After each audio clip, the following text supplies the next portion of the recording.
Hello and welcome everybody to Elden Ring on this special episode of Recorded Offline because I'm still barely sick. We're gonna see if we can play some Elden Ring, maybe do some level design stuff. Yeah, let's get into it. So last time we did the outpost. The outpost was a very nice, lovely outpost that had cool exits. Then we came here. We died several times to this fight, and I don't really want to do that again. So we're gonna go do something else. Figure a good way to do this is to not do anything super major off stream, but we might do like a little side dungeon, maybe do some overworld exploration. I mean, I haven't really explored this area yet. I'm wondering what they think the entrance is there. An interesting consideration for level design is where the actual entrance is. Not the entrance itself, but the fact that it contextualizes a lot of how the player actually looks at things. So, let's say, I could enter from here, right? There's probably a fall down here, and I could maybe, like, come in this way. But since it's relatively unlikely that a player will do this, they're more likely to come through here. So we're going to pay more attention to how we're structuring the level from there. Or I know that this is also an entrance. Maybe we'll go over to here. Oh, my bad. I really like this shot. Like, it's a landmark, right? So we know that that's definitely an objective in the background that we can go to. Yeah, and we can definitely tell that it's an objective over there because it's like the highest most point. There's series of objects. Actually, that's really interesting to think about. The windmills are all like rotating in unison. It's a Gestalt principle that any objects that are similar get kind of grouped together in people's minds. So a lot of trees, for example, they get grouped because they're sort of the same. Similarly, those windmills all get grouped together and then they kind of become a place. All right, let's try going that way maybe. Actually, I don't think I went through this gate. Let's try this gate. Ah, we're just on the other side of the bridge. Fantastic. Yeah, I like here, if we just take in this shot, we have the windmill, again, rotating in the distance. Definitely, like, pulls you in immediately. The windmills are very bright in comparison to the ground. Everything is very orange or brown, which means that it sticks out quite heavily. So I think we'll afford to be drawn in by the landmark. Yeah, wow, look at that. That's so pretty. I guess something that I find kind of interesting is that since the midground and the foreground are very saturated, the back wall being gray, and then you can see the trees on top, the background is very, like, it definitely looks very landmarked. Like, if this path just went straight up there, it might look a little less compelling. And let's see what's going on over here. What are we dancing about? Oh. What's up?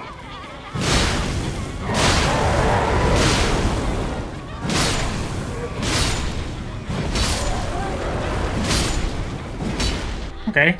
Well, aside from the zombies, these guys seem like nice people. Hopefully they don't randomly attack me out of nowhere. Doesn't appear that there's much here. Alright, bye! Don't dance too hard. They're probably gonna dance too hard. Kinda curious what's down here. Friend or foe?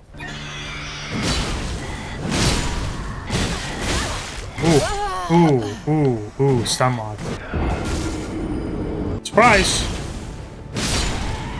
That was a fun little ambush. And I feel like this happened in Code Vein, maybe a little bit Clair Obscure. So this is a relatively dense area, right? There's a lot of stuff. There was an encounter here, there's some buildings. It's very populated, there's a lot of things. The thing I really like about this crossroads in particular is that we can see that up ahead.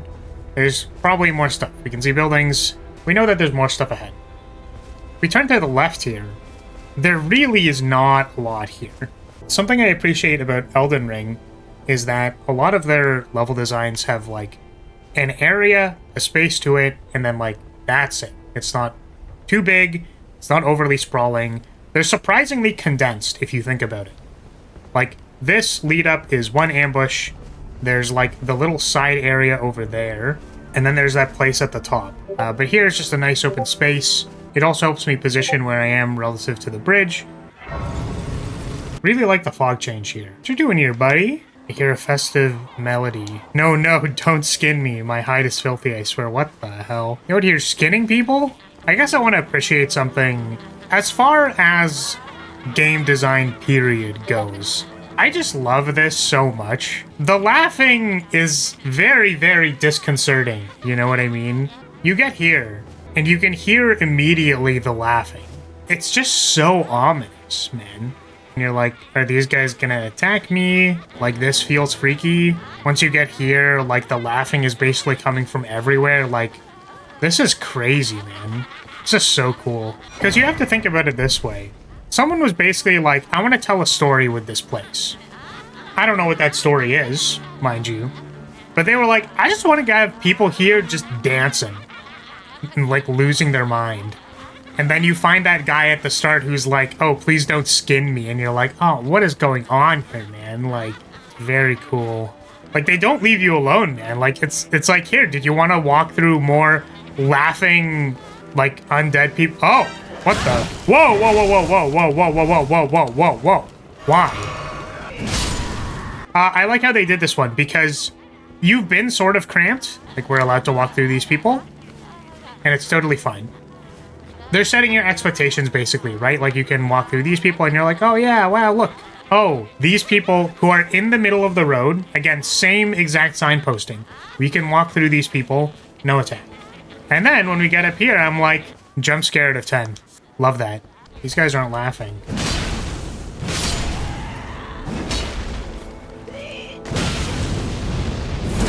So I guess the ones that aren't laughing are not cash money. Okay, it kind of looks like there's a foreskin apostle here, so I think we're gonna summon because I don't want to deal with this shit.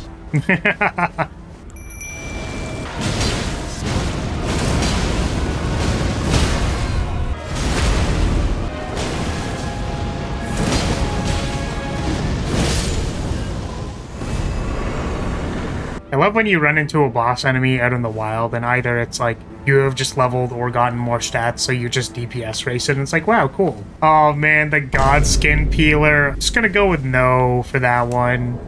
I think I also got a sorcery. A pretty cool shotgun blast. Oh, it's you. That does a lot of damage. Sweet. Alright, let's try going somewhere else. I suppose we can do the thing that I said at the start, where we kind of go down this road. You can see our clear path here is framed by the trees. Oh, there's an object in the distance as well that kind of brings us in. This feels like a good start. Let's go over here, because this looks like a landmark. Yeah, I think I'll summon.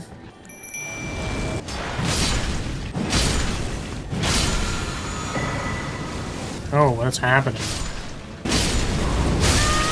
Oh, I'm death-blighted. Oh, God. I died. I super died.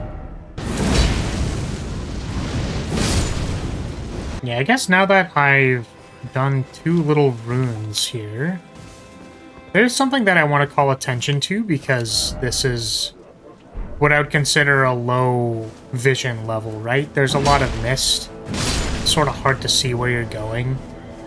And I think that very frequently these types of levels are done poorly because people just, they're like, haha, the player can't see, and now I'm going to totally destroy them by pulling some random bullshit out of their ass.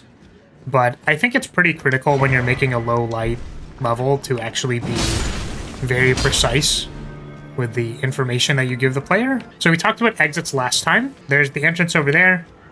There's an exit over here. Exit clearly points us to the next little location that they want us to go to. We did this encounter. I noticed that there was another rune once again over there. Like, despite the fact that I can't see too far into the distance, like, I can see this rune. There's another rune over there in the distance. Like, it's all kind of trailing, right? The purpose of making this place foggy isn't to completely ruin your day.